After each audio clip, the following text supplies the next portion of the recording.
Dr. Marcus Wigan, thank you very much for joining us. Now, let's start off with how your journey into the IT sector came about.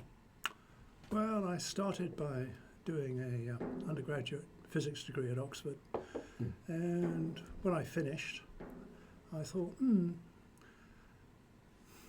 I'd be interested in doing some computing stuff, and there wasn't any. Right, yeah. Cambridge University had a course on numerical analysis, but not much was running, which wasn't what I wanted to do. What year was this? Sorry? What year was this? I graduated in 1963. Right, okay. And so I took up the best paid job available for graduates, and suddenly found the two mathematicians in my college, which is a very small college, appeared at the first day. Right. So Rex Goad became the OR manager of SHAPE, and Jim Hemsey became a professor in Sao Paulo. Right. And I went off and did some work with the coal board. It was the Field Investigations Group, and it was one of the two top groups in Europe. The other one was British Iron and Steel. Yeah. And we used to have little wars between us that were really a bit fake. Tocker did more of the simulation stuff. Yeah. We did more of the linear programming and stock control stuff. But they had a very interesting way of selecting, which should be used more today.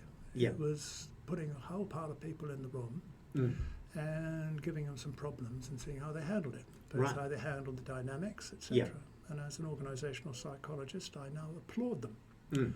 And it was pretty tough. As I say, we started at over £1,000 a year in 1963, which was a lot of money. Either extortionate or exceptional, or whichever E you prefer. Yeah. Excellent is the one I chose.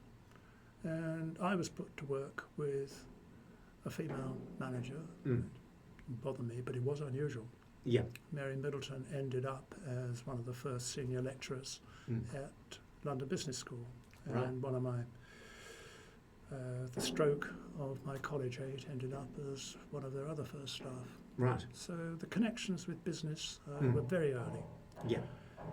So after a year of being sent off on my little scooter out to Welsh Wales and places like that, where I was told, since the Field Investigation Group actually reported directly to the board, had only one admin person, 70 others.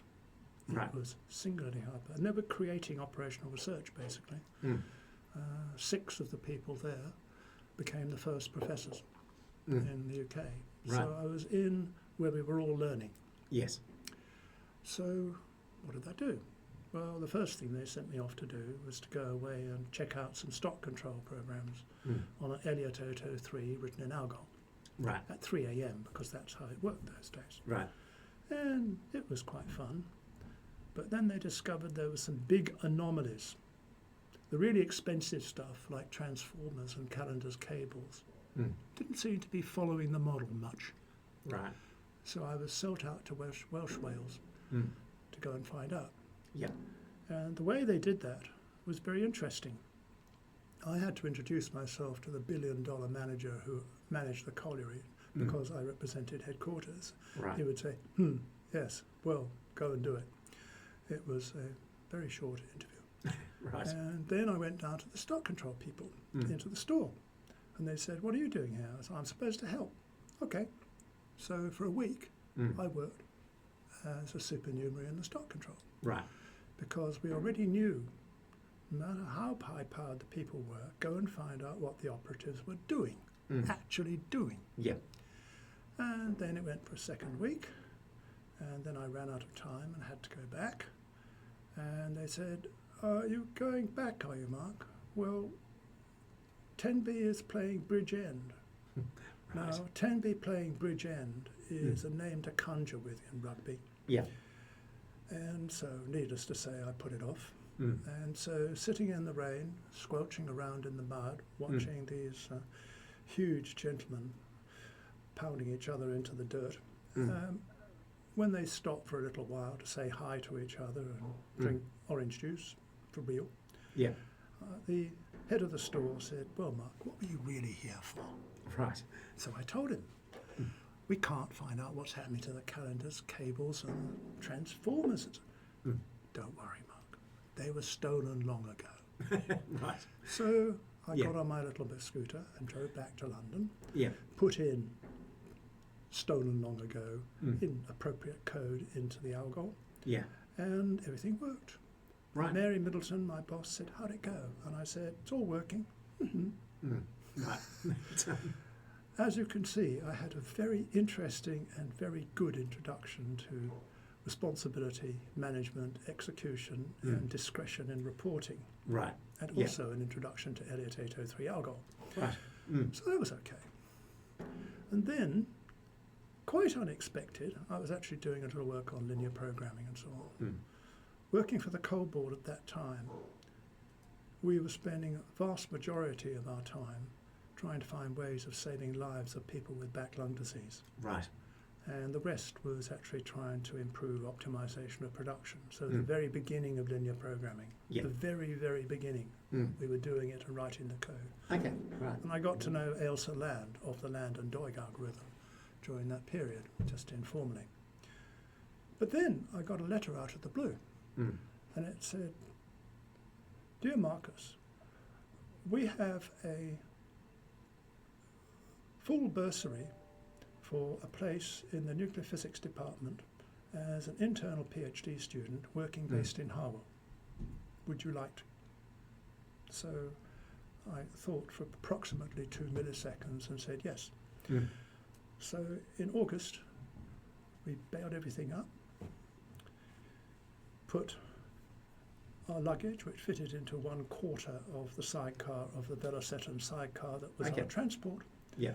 and one of the most eminent now doctors in New Zealand was hitching her way around the world Mm. by riding on cargo ships. Right. So she wanted to live to Oxford, so I said, no problem, we're taking our motorcycle there. Yeah. Well, we saw Carol the other day. She's 85, has got orders of merit and everything else. She did wonderful things in New Zealand, a real go-getter. Yeah. And dropped her off. Right. So that was the beginning. Then I trotted down. To give you a little bit of the geography, Oxford's here, Mm. Harwell's there, Bicester is there. Yeah. 20 miles. Yeah. 20 miles. Mhm. Okay. So I drove down on my little Velocette.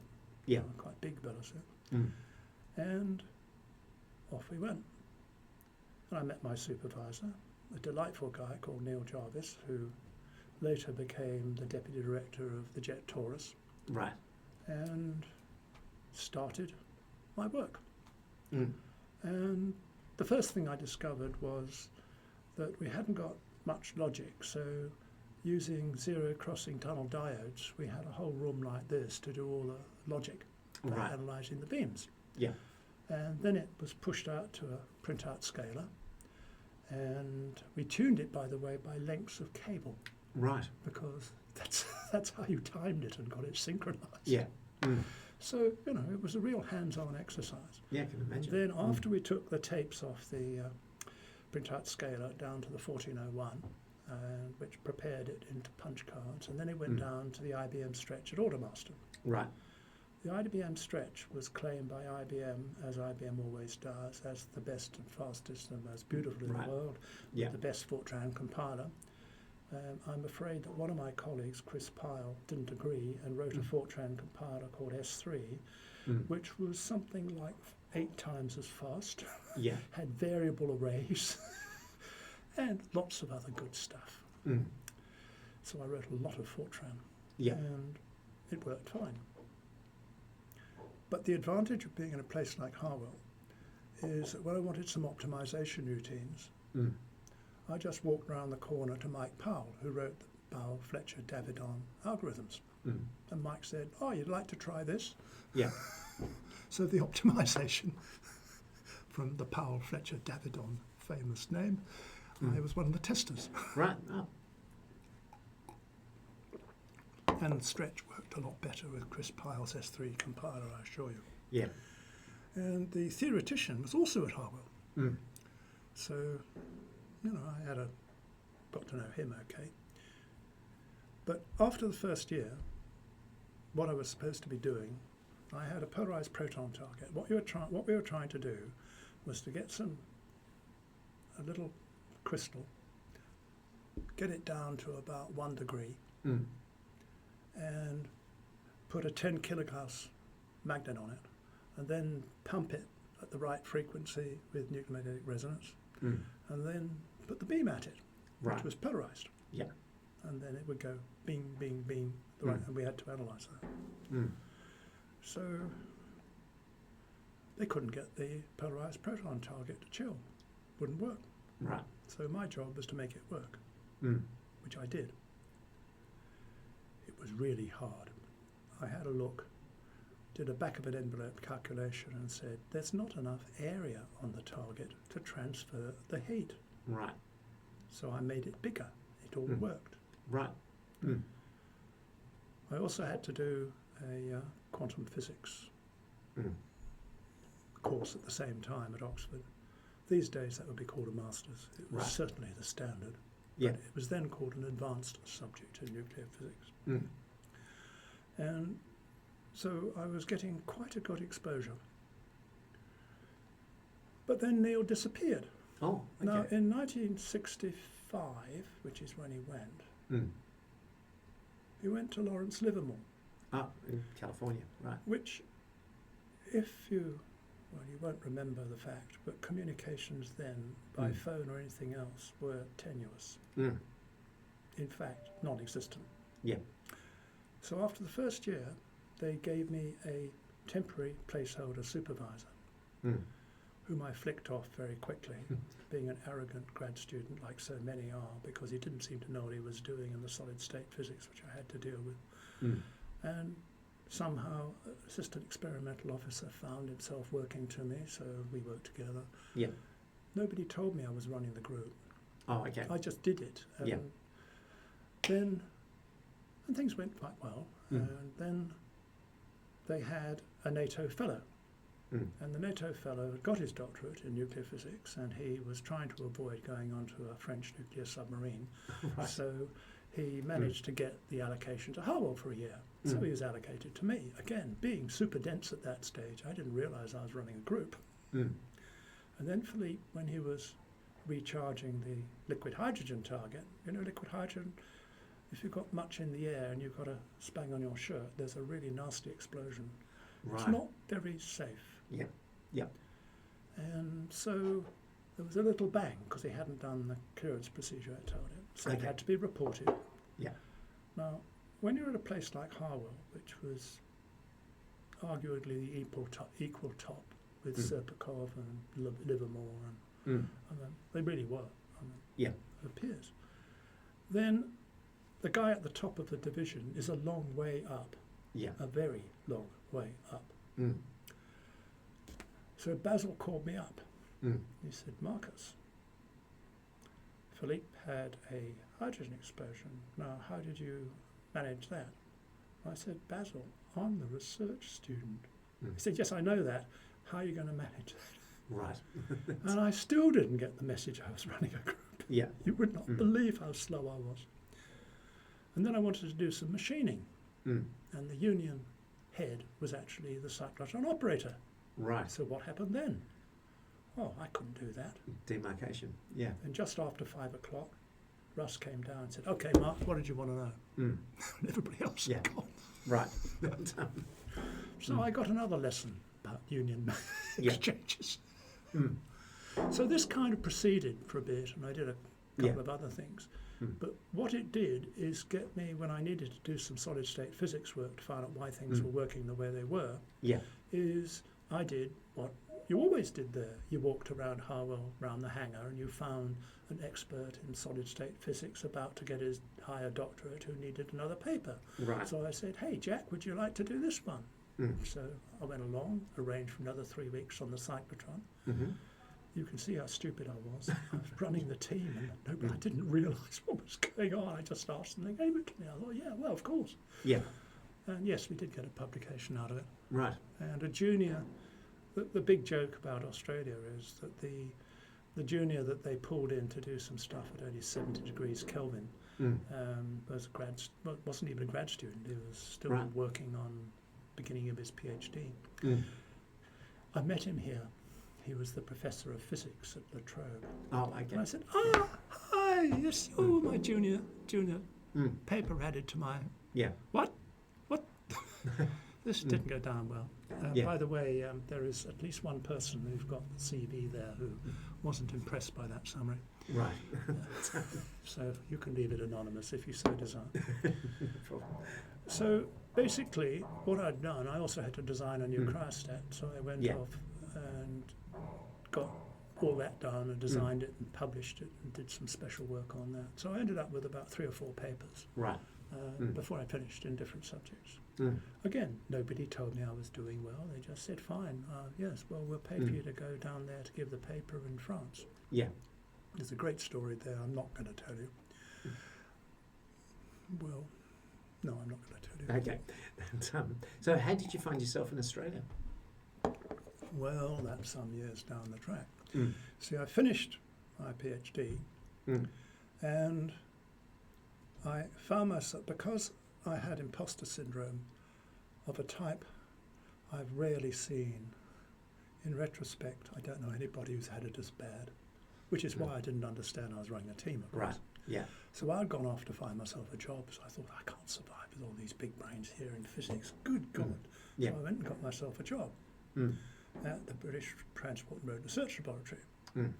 And they said, well, let's offer you a scientific officer post. So I thought, well, bugger that. I've been actually making some really interesting comments to all the people I've been talking to. So I was sent up to see the director of the 1,500 scientists. And he was so taken by this arrogance that I was appointed as a senior scientific officer. Right, yeah.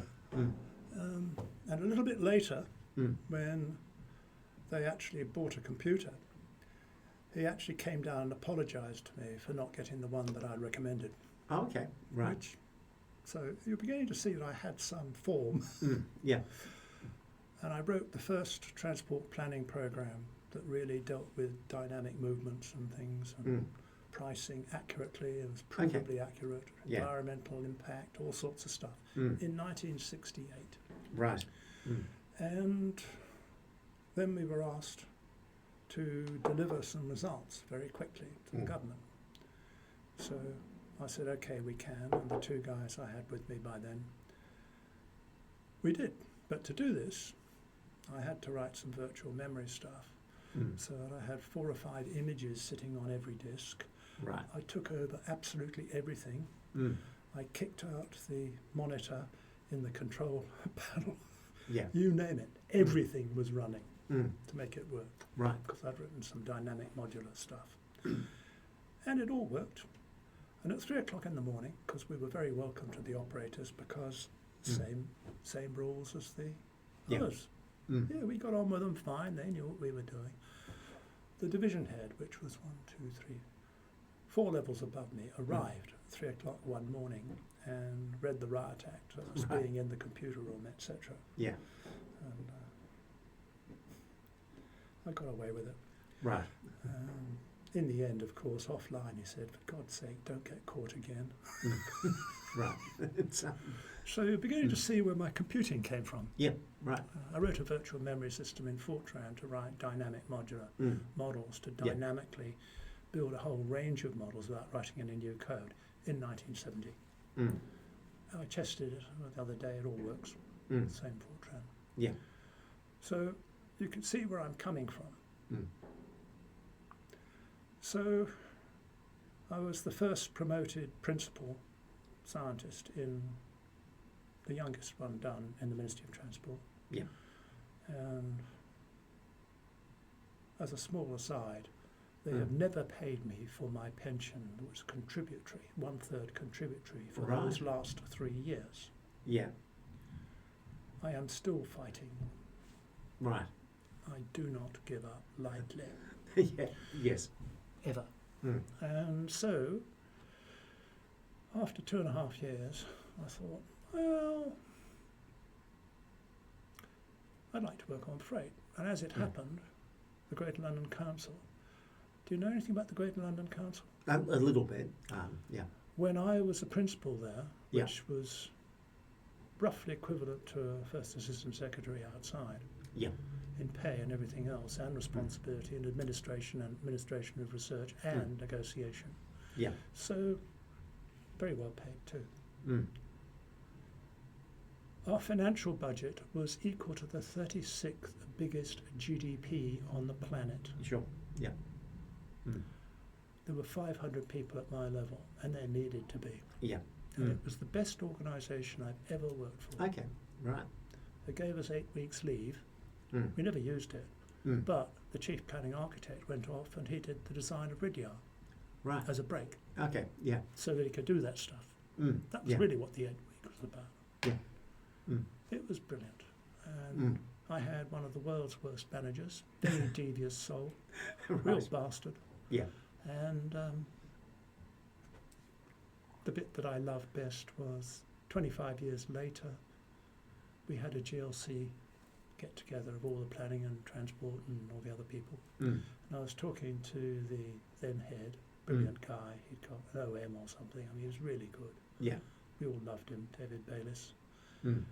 And Martin turned up, and I turned to him up there and I said, I congratulated Mm. Martin. I said, you taught me so much. Right. And the expression was wonderful, because he'd done everything in his power to screw me. Right. David knew, Mm. and he managed to keep a straight face till Martin went away. Mm. That's one of the little flashbulb memories that I like to Right. remember. Mm. Yeah. But the reason I left the GLC, simple. David wanted me to run their computing area, which I really didn't want to do. Sure. But on the way, I did actually get the M25 completed. Right. I blackmailed the government. Mm. I did a truck route consultation. Yeah. Before the internet, got 54,000 responses. Mm. I can imagine. And that actually shut down the whole of the division. Yeah. And then I let it be known that if by any chance the M25 was committed to be completed, we might not put forward the proposal to ban all trucks from inside the outer ring road. Right. Mm. It worked. Yeah. So if you want to know why the M25 exists, Mm. you're looking at Yeah. it. Oh, congratulations. Yeah. There were a few other unprintable things that I can do. Yeah. But I will say one thing that is worth saying. I ran, every fortnight we had a meeting with all of our stakeholders, like both types of unions and all sorts of people. Mm. And we gave them new research every time. My people, 20 of them, work like blacks. Right. They loved it. Yeah.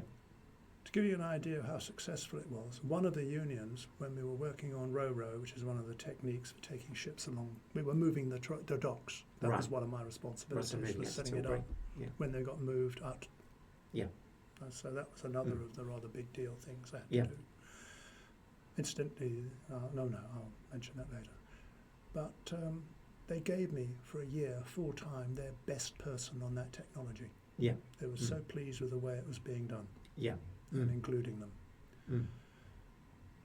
I think you're beginning to see why I did the expertise deficit and how to fix it. Right. It's not an accident. Mm. It's experience. Yeah. Mm. But the computing then was another set of threads which I followed up. Mm. They had a real-time awareness system called Assassin. Mm. And the computer department in this huge organisation would document all the documents, everything, publish everything else, and put summaries in. And they would do an awareness check. They'd sent it to all the people at my level every day, and I would tick off the good bits, and then we'd retune it. Okay. Yeah. It's a learning process. Yeah. I suppose these days some idiot would call it AI, but it was a learning system. Yeah. And it worked brilliantly. I'd love to see it done again. Yeah. And that was just one of the things that they used to do. Mm. So, as you can see, the range of applications, because I was also, one of my staff was building freight models. Mm. And because every time we fought the Department of the Environment, which is the national government, we won, they gave up and gave me Captain Freddie Hayden and the British port strategy Mm. joined my group Okay. because we won every time. They thought they might as well send it to us. Yeah. Mm. Yeah. So it was a very interesting 2 or Mm. 3 years. But then we got it done, and we launched it into the that huge festival hall building, absolutely crammed with all the people who had consulted, to Mm. applause, Right. and it was taken on. Whole Yeah. policy. Mm. It's only happened to me once more. Mm. That was when I did a job for the Seychelles and designed a sustainability system plus the organisational structures and so on. Mm. And I met the president a few years later at Melbourne Uni, who said, we implemented it all. Right. How often does that happen? That's very good. Yeah. Mm. I mean, Yeah. by that time I knew that that was not something you could expect to happen. Yeah. That, But it was very nice even in retrospect. Mm. That was done in my youth. That was in my early 70s. right. Mm. That was not a computing exercise. Mm. So David had threatened me with running the computer lot. I'd already been running the modelling stuff. So up came this odd little job, the Australian Road Research Board, which had an interesting positioning of being run by the Commissioners of Main Roads. Right. So it was national, Mm. direct reporting to the customers, who were the customers, Mm. and had a director that had an open mind, so you could do creative, good work. Yeah. So we did. Of course, I didn't understand Australian management. Right. Have you run into any form of ethics for Australian management in your entire life? I would have to venture no. Nor have I. And I have a master's in applied ethics. Mm. So, of course, I believed, because being an ethical soul, that they would put me back to deputy chief or chief scientist, and they left me at principal. Right. They put me up one increment. Yeah. So, as I say, I learnt about Australian management. Yeah. We all do eventually. Yes. Well, it's not uncommon. I mean, you know the reason that Challenger went down? No. It was because of the O-rings Mm. and temperature. Mm. The engineer reported to his manager that he'd found this as a highly probable, Yeah. dangerous event, Mm. because he was ethical and he was almost blackballed from the rest of his life. Right. The manager said keep going because his only ethics was fiduciary responsibility to his company. Yeah. So he had to say keep going. Mm. So the reason the Challenger killed 8 people Mm. and destroyed the US shuttle Challenger for a while Yeah. was because lack of ethics for management. Mm. Yeah. I'm pleased to have the chance to put that one on record. Mm. Yeah. It's not something I'm very happy about. Mm. Later, whistleblowers and the ACS is a point that I will come back to. Mm. So then at the Road Research Board, I had a contract that came under my purview as a chief scientist for transport, and it was a choice modelling system. It's a very early one, Mm. and David Henshaw managed it, and Mm.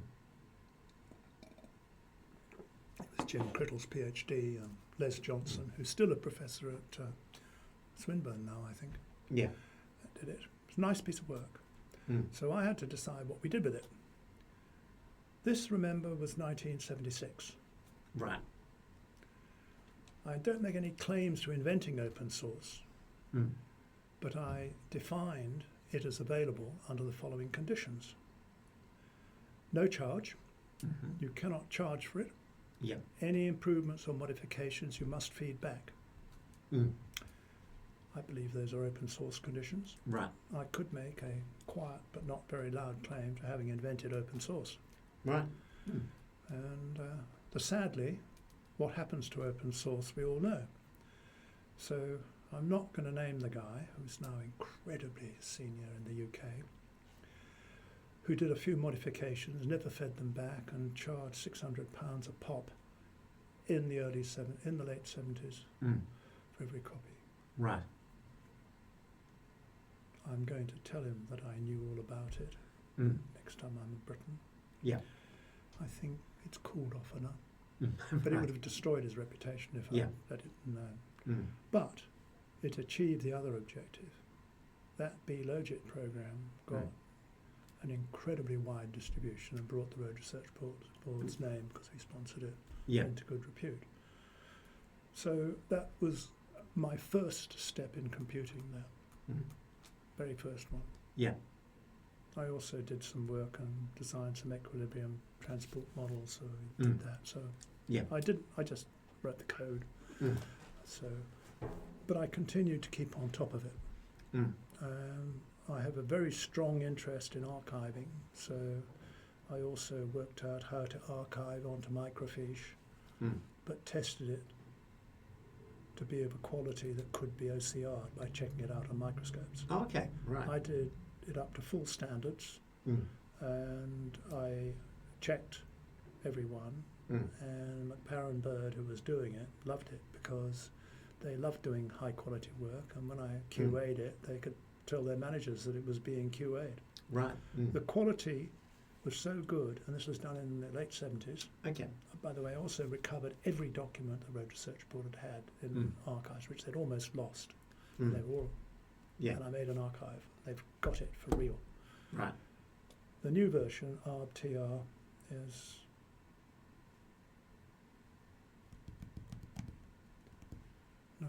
how can I describe it best without being rude?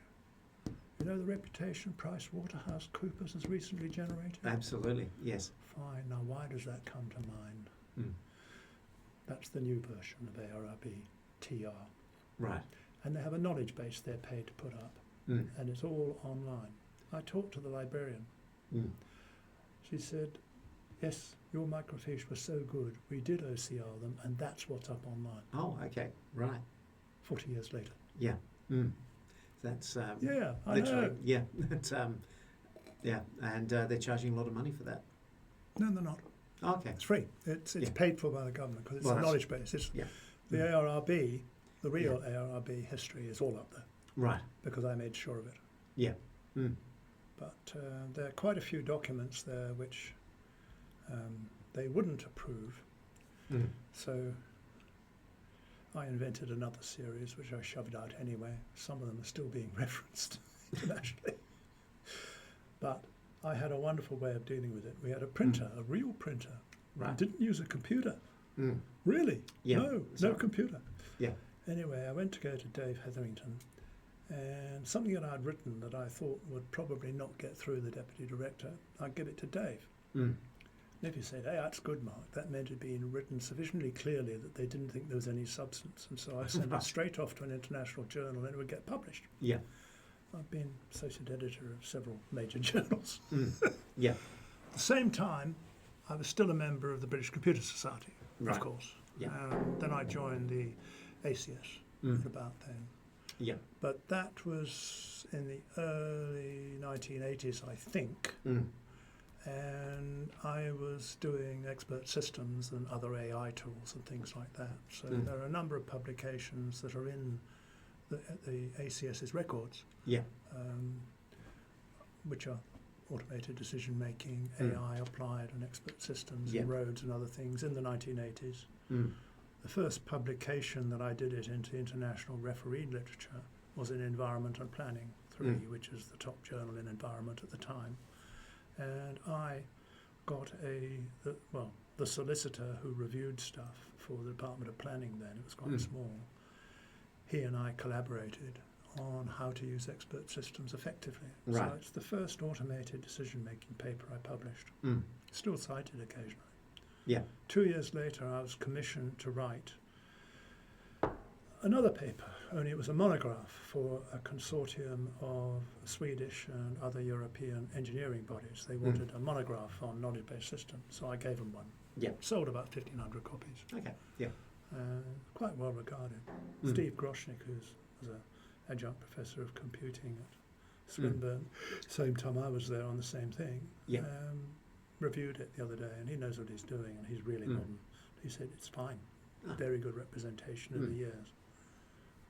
And that was a relief, because it's still out there. You do like your stuff, actually, to still be worth having, don't you?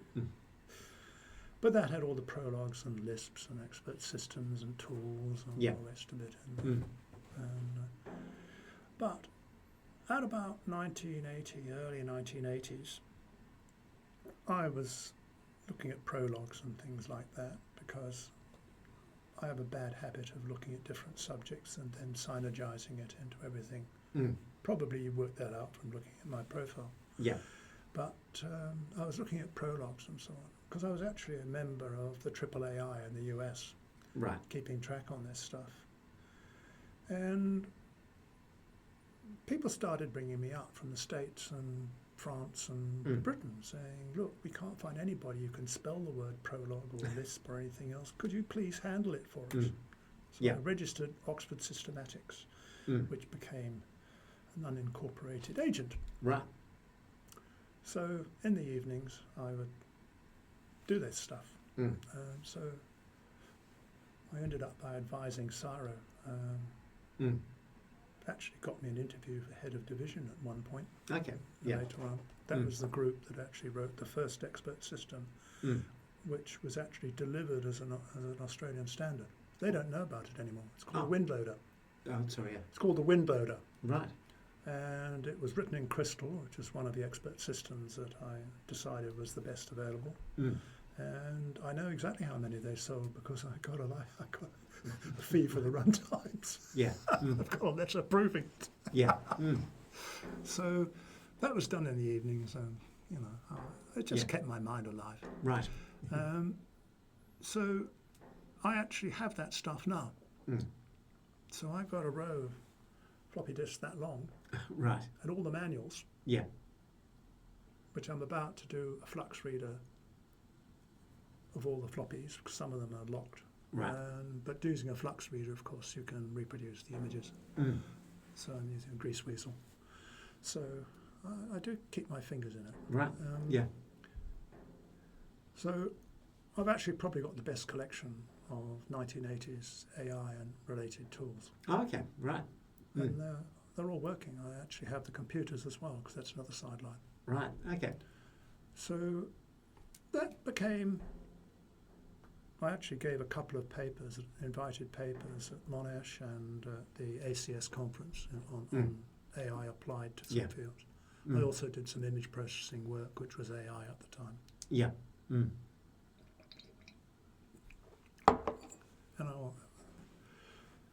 anything else that's worth having from ARB in the computing domain? Not really. Lots of good stuff, but not relevant to this interview. Yeah. Well, it strikes me in this conversation that you're very much focused on the systems and the management and the human side of this. So how do you see, this seems to me to be one of the big problems that we have with the technology industry at the moment, is that we don't think enough about that. Would I be right in that?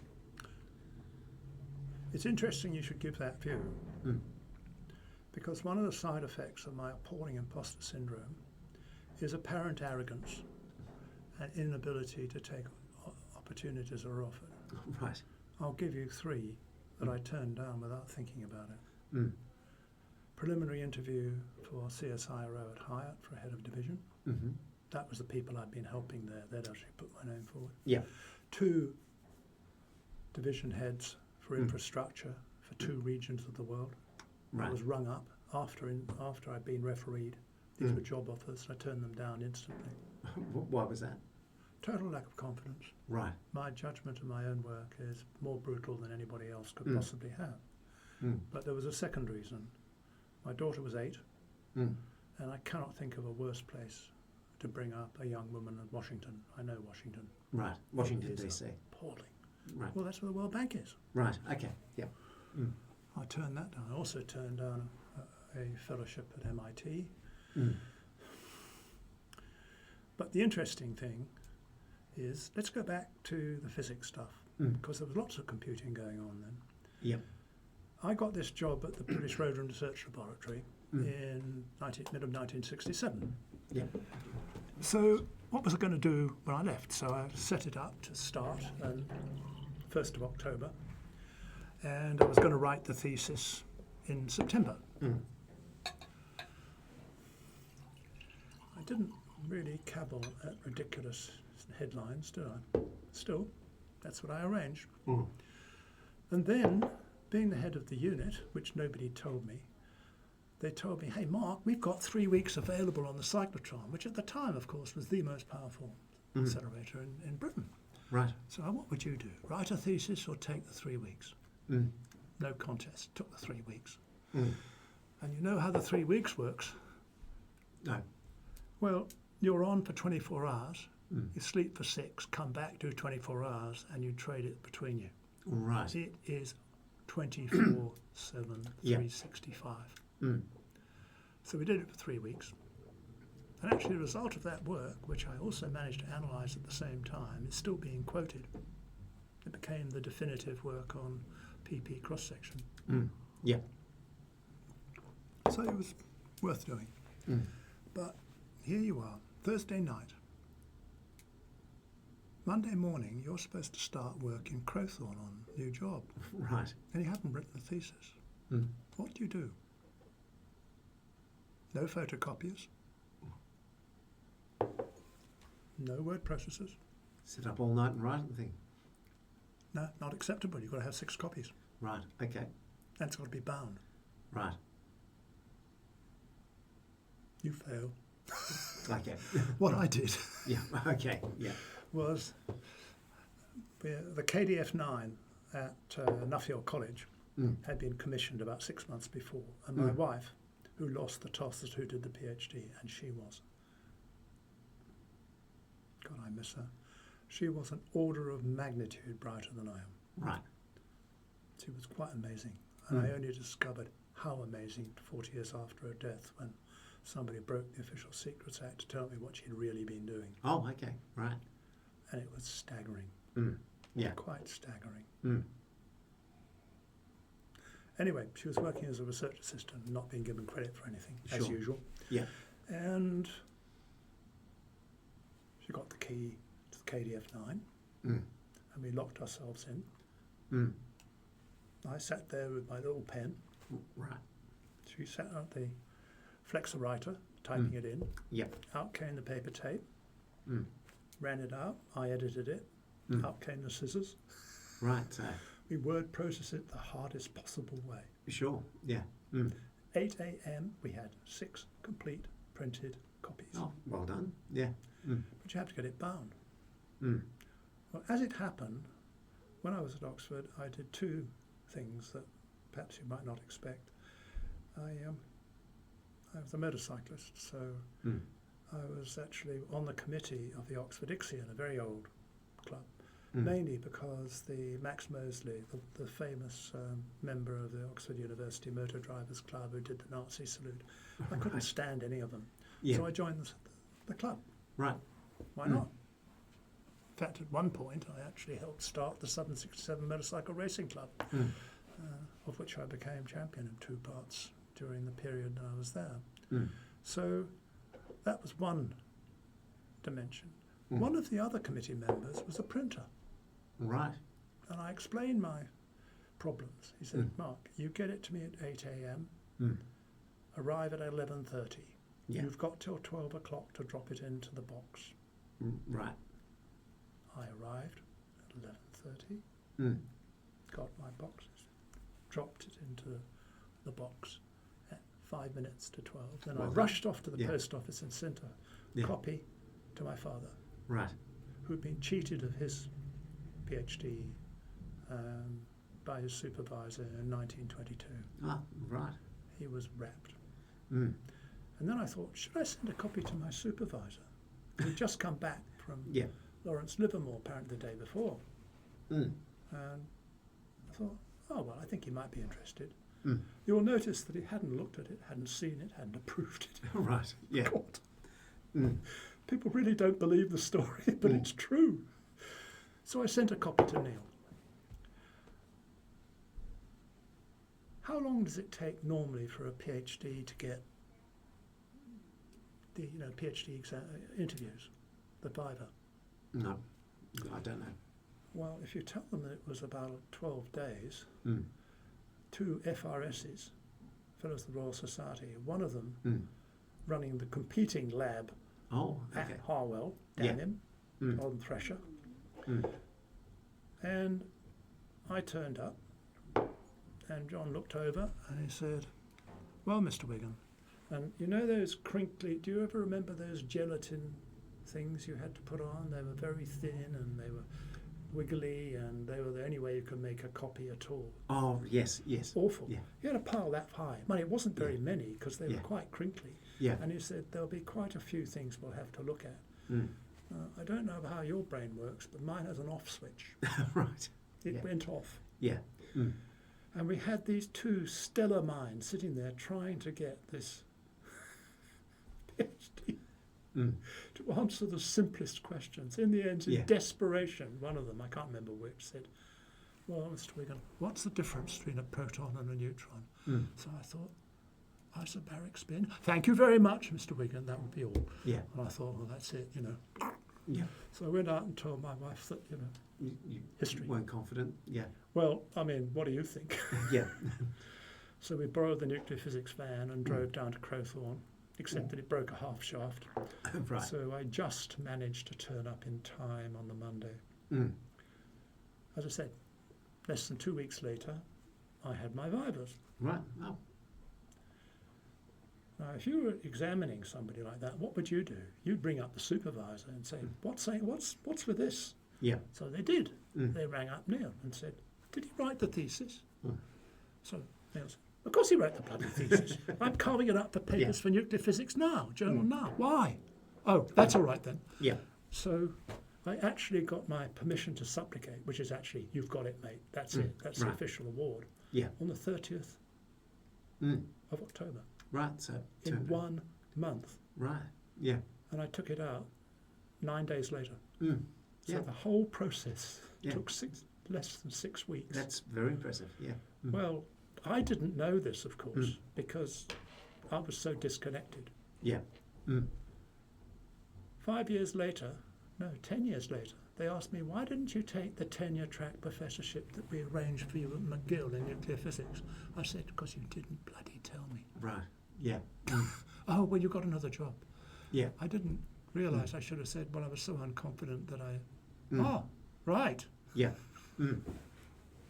Yes, right. As I said, this is not a story of great successes, mate. Right. Yes. Yeah. So your involvement in ACS, how did that come about? Well, being a member of the BCS, Yeah. because obviously I've been doing a hell of a lot of computing at Harwell, Yeah. a hell of a lot of computing at the at the Transport and Road Research Laboratory. Yeah. You know, really good stuff.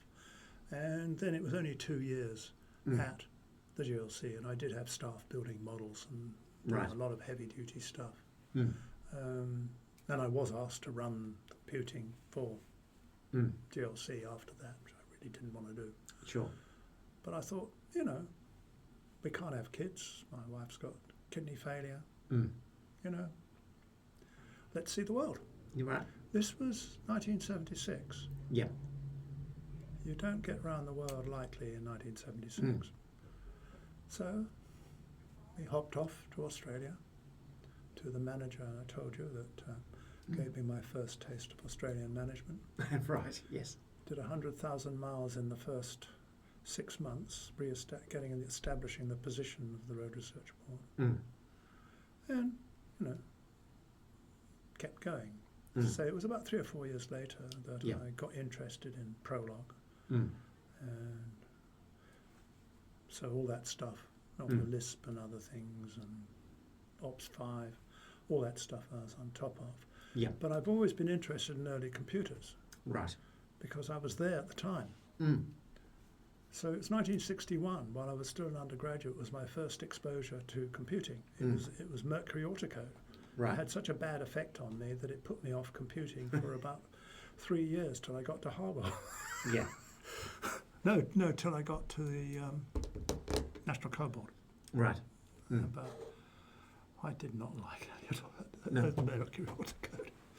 So that's continuous. Because I really I could see what you could do with the computing and kept on keeping my hands in it. And I was a member of the British Computer Society, and I joined Resurrection.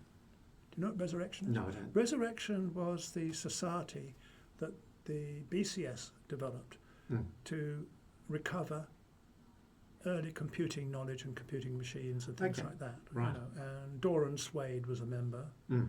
and he's the guy who recovered the cruciform calculator. Right.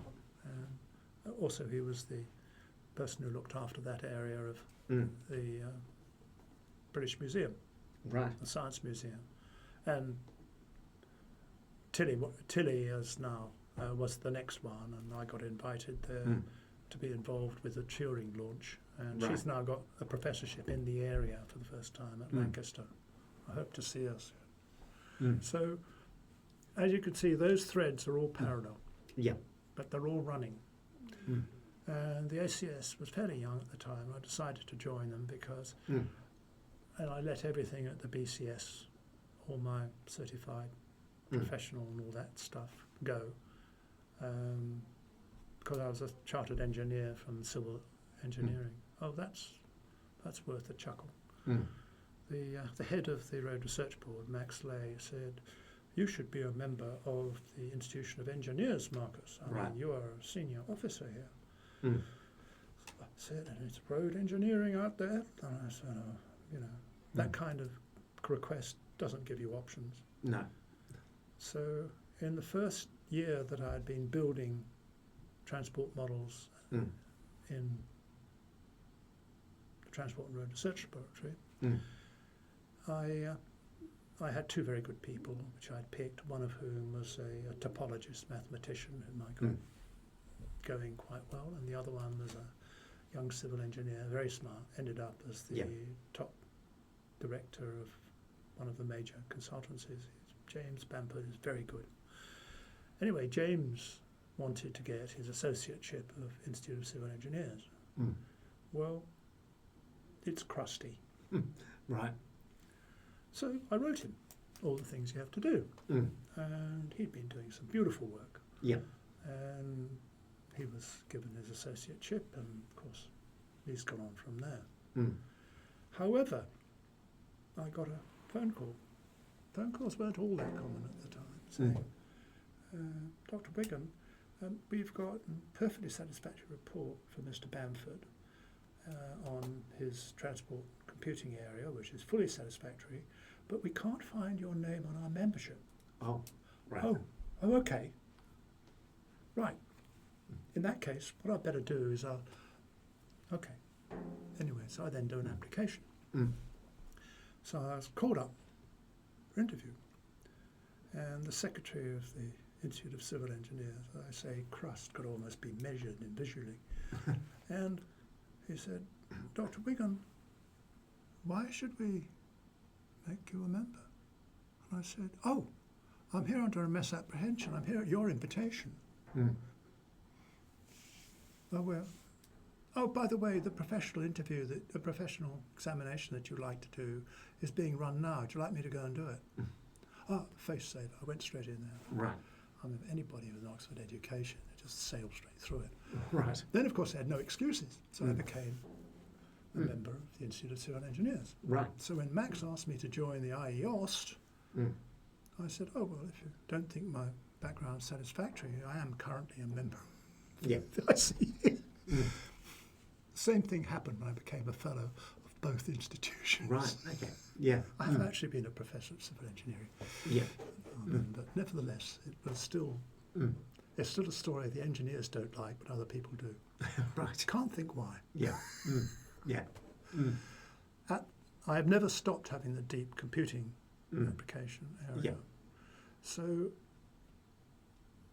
when I could see that things were going wrong at the Road Research Board, the culture had shifted, I started consulting for them, actually. And I also had, back to Britain. My other staff, who with James Benford did such good work with me, was Paulie, and he wanted to do a PhD. So we were working on some linear programming optimization stuff and writing the code for it, etc. So that's another bit of work. This was staged agendas and things. Pretty new at the time. And he wanted to do a PhD. So I thought, Ailsa, who was then a professor, the Landon Doig professor, and Susan Pauly. we'd already had a go at the MP code, which was the first of the Fortran releases of everything from linear, non-linear, integer programming, the lot in Fortran. And we had worked out ways, took quite a lot of work, to overlay it so it would actually run on even a microcomputer. Right.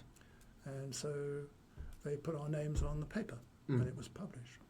And so I rang Ailsa up and said, Neil wants to do a PhD on linear programs. And she said, well, okay. So I became the supervisor with Ailsa at LSE, the other one, and Frank Land. Yeah. Both names to conjure with in the area. And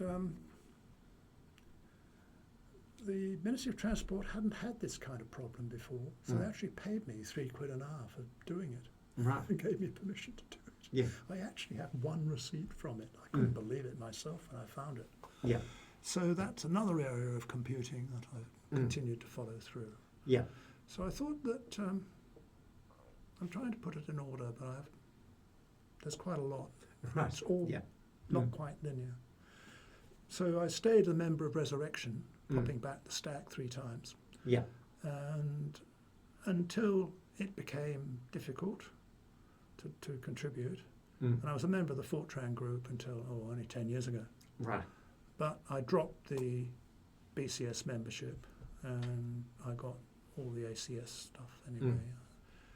But when it came to SARAC, and when Peter Thorne decided he wanted to have a 40th anniversary, Right. we knew each other and so on. And so what did I do? We all went up to the warehouse where SARAC was being kept. Right. Now, I'd founded the Australian Computer Museum Society in 1994 in Sydney when I was a professor of management at Sydney Graduate School of Business. Yeah. And that was, it survived, but it died and then it's been recovered. And That's it's right, pretty sick at the moment. In fact, it's just around the corner from where our editor of Information Age lives in Croydon. It's pretty sick. Yeah.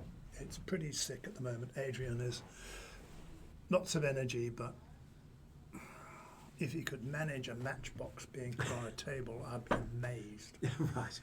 And John Jeremin, but he did keep the stuff. Yeah. So we're nice to John. Yeah. Max, of course, used to run digital, so he kept things going for a while. And my old friend Peter Oppenheim, well, he's dead now. He was going to write a micro version of his book with me. Right. Okay. But he died before he could. So anyway, it was obvious since I'd founded a Victorian branch of the ACMS when I came back from Sydney, that I and the other 2 guys who were sort of active in there, we went along. Right. And I worded them up. And I said, talk to George Semicu, talk to Peter, talk to all of them about when we bring it back and how we will show it off. Right. And it will, of course, be in one piece when it gets back. And I said, use that terminology throughout. Would you believe by the end of the afternoon, when we get SARAC back? Right. So if you've seen The Last of the First, yes, I have. Yeah. and you've seen my chapter, Yeah. And I worked with Peter on writing a piece for the ACS last year on it too. So yes, I've got a lot of time for Peter. Yeah. In fact, I was hoping to interview him. And today, Doug but McCann, unfortunately Doug, of it course, hasn't. Doug McCann I knew very well as well. Yeah. And so I put in a lot more into that than is obvious. Right. That's how it came back. I don't know if Peter this day knows that it was set up. And I don't care whether he knows or not. It's just, I'm rather pleased it happened. Yeah. And so I arranged a microcomputer working display. Right. So I put my quad processor 1981 S100 system, which had a hardware Pascal micro engine in, front-ended by a Z80 and a memory map, so it had RAM disk. It also had an RT11 board with a T11 chip in, running version 5, RT. Right. Very nicely, and inheriting all the devices that the Z80 front-ended the micro engine with. So I had 3 megabytes, which is Right. a lot more than you can get onto an RT11 system. Yeah. So Max was pretty happy about that. Mm. So I told him about it. And I also had a 9511 chip in there. Mm. So as part of my microcomputer fund, Mm. I managed to get copies of things like structured algol from University of St Andrews, Mm. and they had a 9511 version. I've got it Right. on Mm. disk now. Yeah.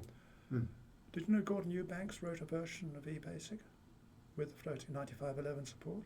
I've got it. Right. Okay. And many others, many other Yeah. things like that. And so there is a paper which is being cited quite a bit now, Mm. which I wrote for the microcomputer meeting Mm. I can't remember when it was now. Yeah. But it was in the 90s, Mm. early 90s, I think. And that had all of the simple benchmarks for all the various things, including Perk, which is one of the hardware machines, Mm. and others. Yeah. So that's actually now being used.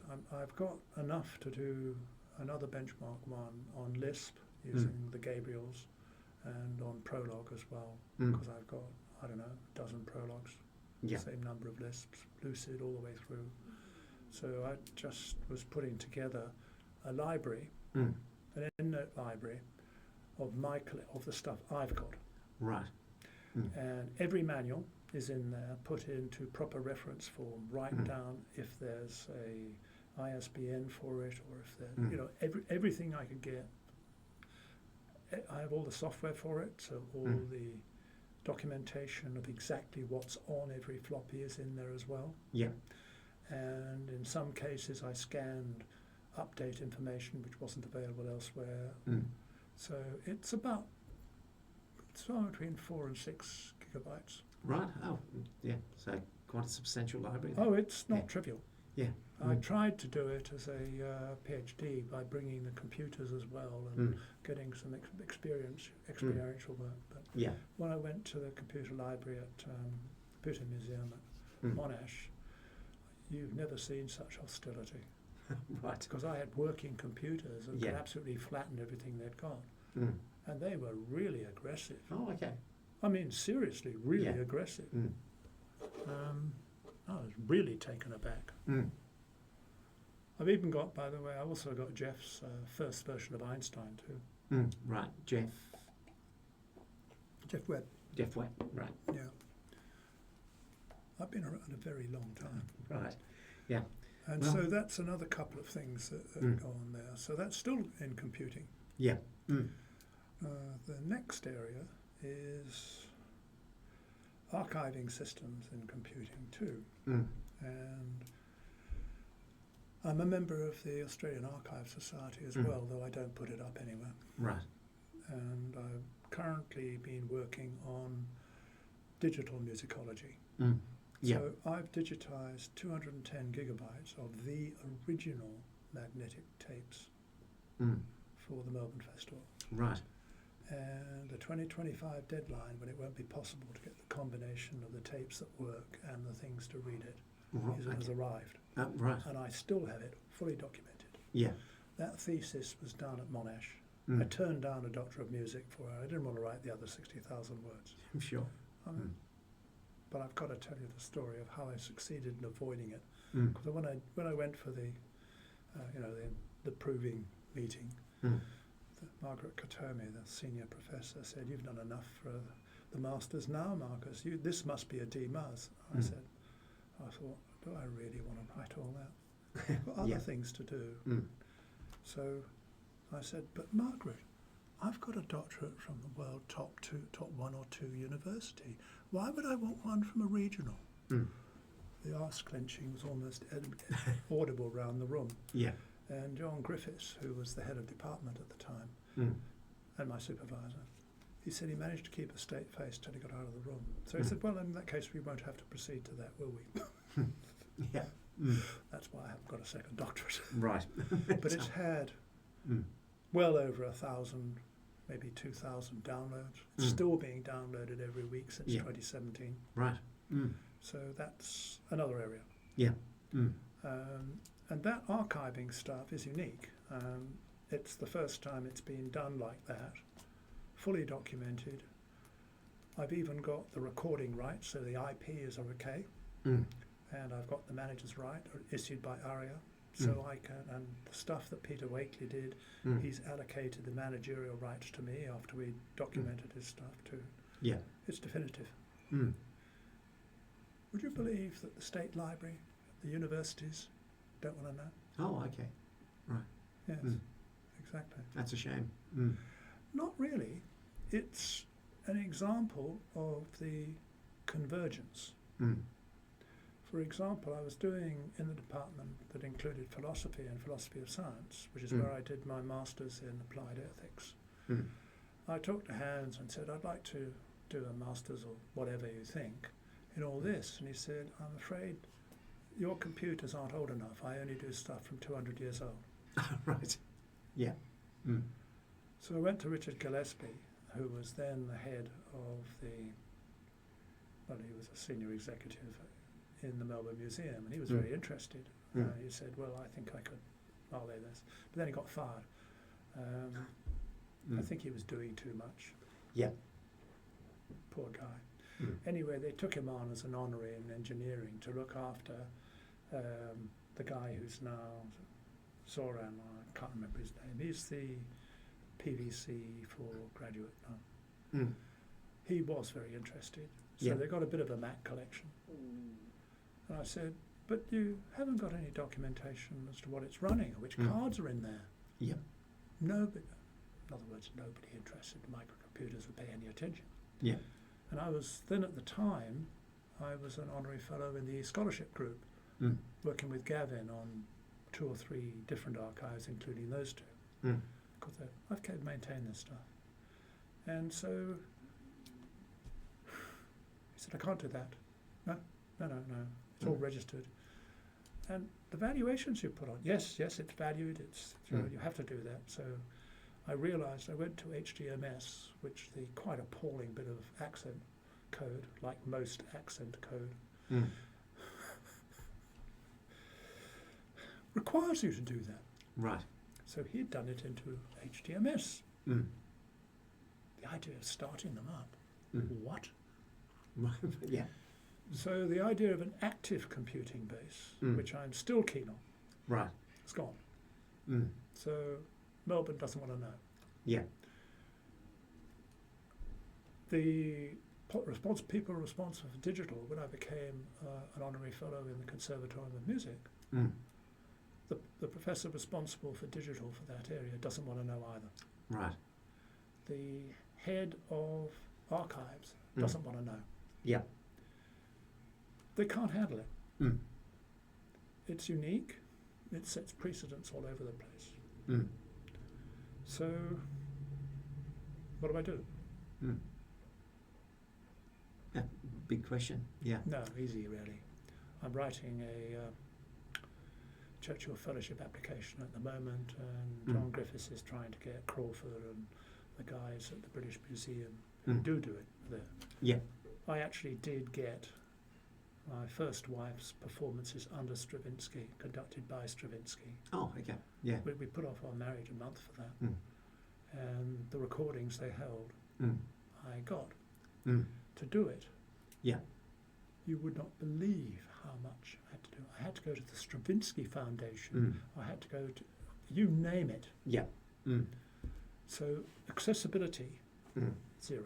Right. The only reason I got it is because I am I have Jane's history. I could be designated as the owner. Right. Okay. Or the donor. And that's Yeah. the only way I got it out. Right. And it's all documented in one of the pages. Yeah.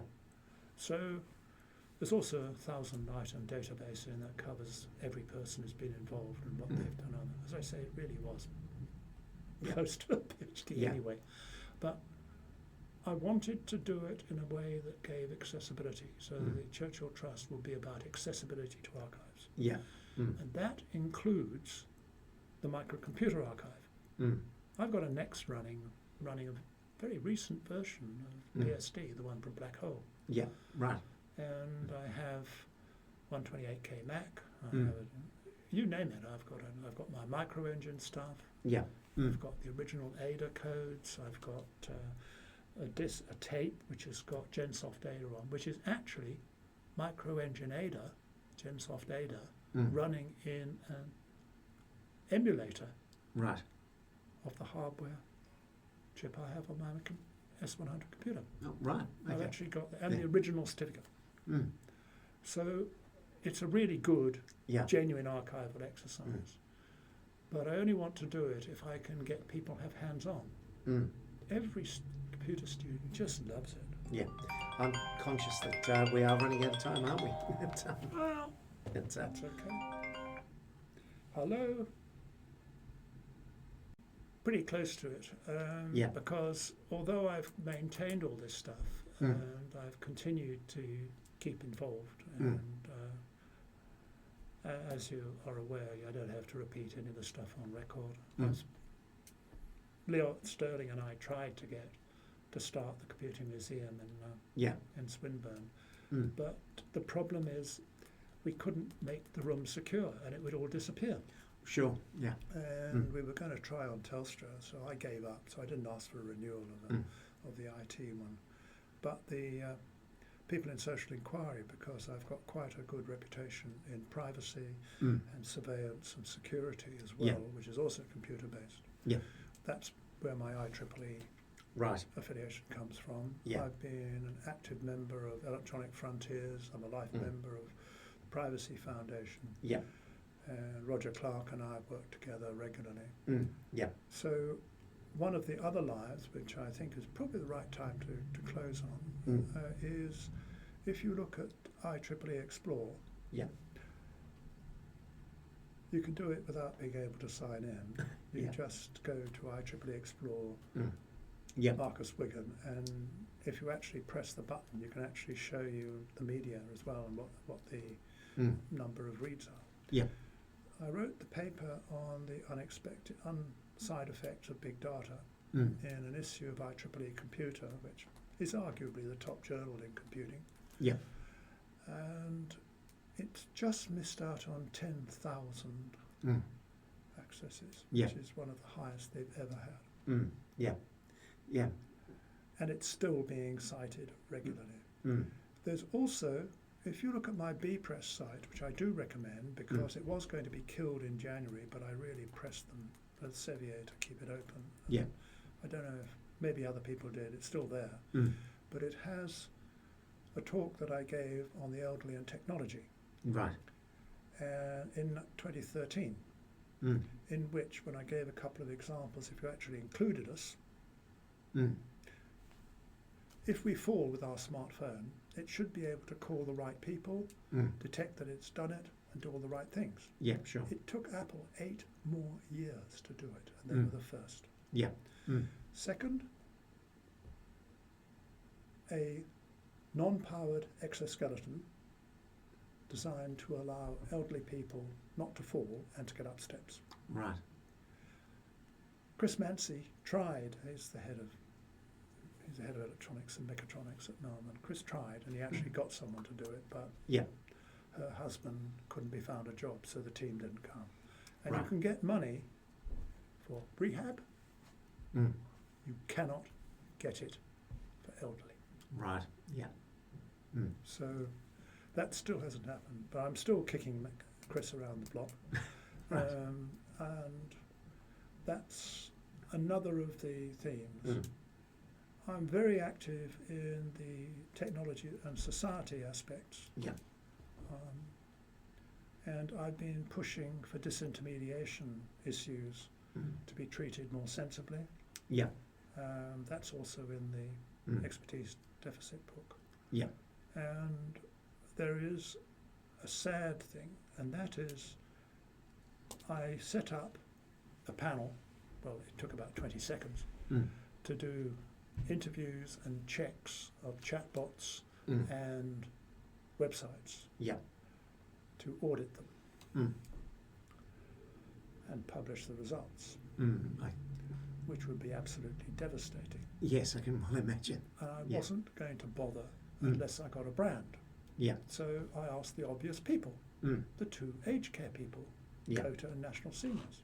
Yeah. National Seniors still hasn't replied 2 years later, 3 years later, Okay. and they don't want to reply. COTA Mm.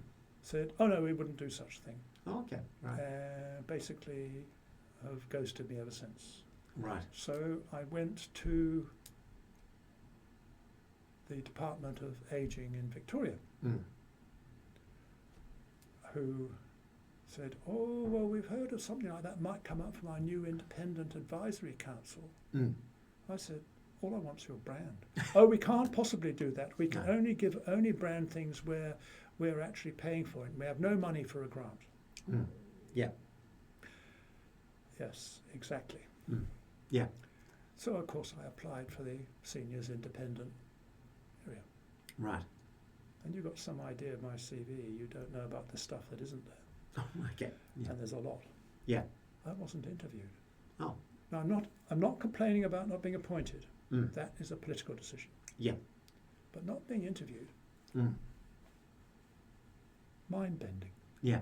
Mm. I'm in the oldest age group. Yeah. And I've published in Blasted Subject. yeah. You've probably noticed the work that I did on pacemakers. Mm. Yes. Yeah. Yeah. That's one of the ones, that's the disintermediation problem Right. for doctors. Yes. And they will have, by the way, I did get an admission unofficially that they're already doing this Right. on the current low data speeds. But the Boston Scientific people did agree with me that they're going to have to do that. Sure. So Yeah. those are some of the current things at 83. Yeah. I Mm. haven't stopped yet. Yeah. That's quite an achievement there. How does that do? Is that a good coverage? I think so, and we are getting quite late on that. So I am going to thank you very much for your time, It's okay. Marcus. I really appreciate it.